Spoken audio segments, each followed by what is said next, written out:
అందరికీ నమస్కారం. ఈ వీడియో చూసే ముందు జై శ్రీరామ్ అని కామెంట్ చేయండి. తెలుగు పంచాంగం ప్రకారం ప్రతి ఏడాది శ్రావణ మాసంలో వచ్చే అమావాస్యను పొలాల అమావాస్య అంటారు. ఈ ఏడాది సెప్టెంబర్ 2న లేదా 3వ తేదీన వచ్చింది అనే విషయంలో గందరగోళం నెలకొంది. ఈ సందర్భంగా అమావాస్య ఎప్పుడు వచ్చింది అనే పూర్తి వివరాలను ఇక్కడ తెలుసుకుందాం. హిందూ మత విశ్వాసాల ప్రకారం పొలాల అమావాస్యకు ఎంతో ప్రత్యేకత ఉంది.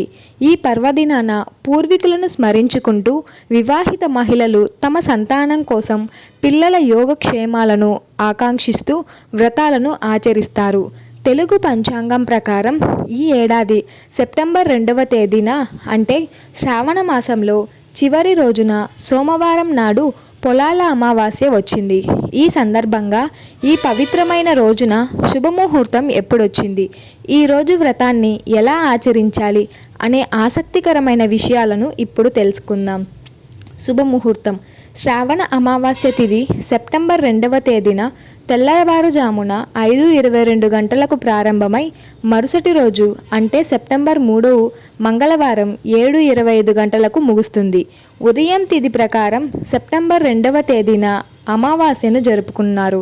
స్నాన సమయం తెల్లవారుజామున 4:38 నుంచి ఉదయం 5:24 గంటల వరకు. పూజా సమయం ఉదయం 6:09 నుంచి ఉదయం 7:44 వరకు. శ్రౌద్ధ సమయం మధ్యాహ్నం 12 గంటల నుంచి సూర్యాస్తమయానికి ముందు వరకు. ఈ అమావాస్య సోమవారం రోజున వచ్చింది కాబట్టి ఈ అమావాస్యను సోమతి అమావాస్య అని కూడా అంటారు. పూజా విధానం. పొలాల అమావాస్య రోజున తెల్లవారుజామునే అంటే సూర్యోదయానికి ముందే నిద్రలేచి ఇంటిని శుభ్రం చేసి పూజా గదిలో కంద మొక్కను ఉంచాలి. ఆ మొక్కకు 9 పసుపు కొమ్ములు కట్టాలి. ముందుగా వినాయకుడిని పూజించి ఆ తర్వాత కంద మొక్కలకి మంగళగౌరి దేవిని కానీ సంతాన లక్ష్మిని కానీ ఆవాహనం చేసి షోడోపచారాలతో పూజలు చేయాలి. పిండి వంటలను నైవేద్యంగా సమర్పించాలి. మీ చుట్టుపక్కల ఇళ్ల నుంచి కూరగాయలను అడిగి తీసుకొని వాటితో వంటలు చేసి అమ్మవారికి నైవేద్యంగా సమర్పించాలి. పూజ పూర్తయిన తర్వాత కొన్ని ప్రాంతాల్లో వాయినం ఇవ్వాలి. పొలాల అమావాస్య ప్రాముఖ్యత. పూర్వకాలంలో ఒక బ్రాహ్మణ మహిళకు ప్రతి ఏటా పిల్లలు పుడుతుంటారు.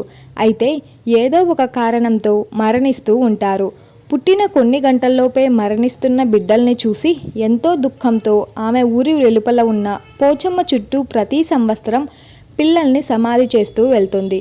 అయితే ప్రతి ఏటా పొలాల అమావాస్యకు పిల్లలు పుడుతున్నారు, మళ్ళీ పొలాల అమావాస్య సమయానికి మరణిస్తున్నారు. దీంతో తాను నోము నోచుకోవడానికి ఎవరిని పేరంటానికి పిలిచినా రావడానికి విముఖత చూపేవారు. గత జన్మలో చేసిన పాపాలు ఆ సమయంలో తమ పూర్వజన్మలో ఏ పాపం చేశానో నాకు పుట్టిన బిడ్డలు ప్రతిసారి చనిపోతున్నారు అని బాధపడింది. అప్పుడు పోచమ్మ తల్లి, బ్రాహ్మణమ్మ, గత జన్మలో పొలాల అమావాస్య పేరింటాలు రాకముందే పిల్లలు ఏడిస్తే ఎవరూ చూడకుండా పాయసం గారెలు పెట్టావు. పులుపు తీపి సరిపోయిందో లేదో అని చూశావు. ఆచారాలన్నీ పాటించకుండా అమంగళం చేశావు. అందుకే నీ బిడ్డలు పుట్టిన కొంత సమయానికే మరణిస్తున్నారు అని చెప్పింది. తన తప్పును తెలుసుకున్న బ్రాహ్మణం పోచమ్మ తల్లి కాళ్ళ మీద పడి తనను క్షమించమని కోరింది. ఈ వ్రత విధానం తనకు తెలపాలని కోరగా పోచమ్మ ఇలా వివరించారు. శ్రావణ మాసంలో చివరి రోజున భాద్రపదంలో మొదటిగా వచ్చే రోజును పొలాల అమావాస్య అంటారు. ఆ పర్వదినాన గోమాత పేడతో అలికి పసుపు కుంకుమలతో రాసి కంద మొక్కను రాసి కంద మొక్కకు అమ్మగా భావించి 9 వరుసల దారంతో పసుపు కొమ్ము కట్టి ఆ తోరాన్ని కంద మొక్కకు కట్టి పూజ చేయాలి. 9 వరుసల తోరంతో పేరింటాలకు ఇచ్చి మనం కట్టించుకోవాలి. పిండి వంటలను అమ్మవారికి నివేదన చేయాలి. భోజనం చేసిన తర్వాత తాంబూలం మీ సామర్థ్యం మేరకు దాన ధర్మాలు చేయాలి. ఇలా చేయడం వల్ల పిల్లలు మరణించకుండా కలరా, మలేరియా తదితర వ్యాధులు రాకుండా కాపాడుకోవచ్చు. ఆ తర్వాత వ్రతాన్ని చేసిన బ్రాహ్మణమ్మ తిరిగి తన బిడ్డల్ని పొందినట్లు పురాణాల్లో పేర్కొనబడింది. శ్రావణ మాసం చివరి రోజు సోమవారం నాడు పొలాల అమావాస్య వచ్చింది. దీనికి ఎంతో ప్రత్యేకత ఉంది. ఆ రోజు కొన్ని విధి విధానాలు పాటిస్తే జన్మ జన్మల దరిద్రాలన్నీ తొలగిపోయి సంపద కలుగుతుంది. ఈ అమావాస్య సోమవారం వచ్చింది కాబట్టి సోమతి అమావాస్య అని పిలుస్తారు. పూర్వీకుల ఆత్మశాంతి కోసం, తమ పిల్లల సంతోషం కోసం మహిళలు ప్రత్యేక వ్రతాలను ఆచరిస్తారు. జన్మజన్మల దోషాలు తొలగిపోయి అఖండ ఐశ్వర్యం ప్రాప్తించాలంటే ఆ రోజు ఏం చేయాలో తెలుసుకుందాం. గ్రామదేవతల ఆలయాలకు వెళ్ళి పెరుగన్నం నైవేద్యంగా పెట్టాలి. గ్రామదేవతకు నిమ్మకాయల దండ వేసిన, నిమ్మకాయ దీపాలు వెలిగించిన, కుంకుమ సమర్పించిన కష్టాలన్నీ తీరిపోతాయి. ఎద్దుకు ఆహారం తినిపిస్తే మనసులో కోరికలు నెరవేరుతాయి. ఎద్దుకు బెల్లం ముక్క తినిపించిన, లేదంటే బెల్లంతో తయారు చేసిన పదార్థాలు తినిపించిన దోషాలన్నీ తొలగిపోతాయి. శివాలయంలో ప్రదక్షిణలు మంచివి. సాయంత్రం పూట 3 ప్రదక్షిణలు చేసినా మంచిదే. శివలింగానికి ఆవు పాలు లేదంటే ఆవు పెరుగుతో అభిషేకం చేయాలి. దీనివల్ల దీర్ఘకాలిక అనారోగ్య సమస్యలు తొలగిపోతాయి.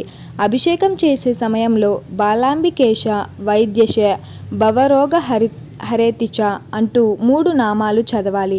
కుటుంబ సభ్యులంతా అష్టైశ్వర్యాలతో తులతూగాలంటే రావి చెట్టు చుట్టూ 108 ప్రదక్షిణలు మహిళలు చేయాలి.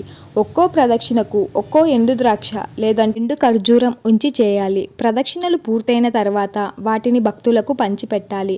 దీన్నే అమాసోమవార వ్రతం అని కూడా పిలుస్తారు. మీకు ఈ వీడియో నచ్చినట్టయితే please do like, share and subscribe to my channel.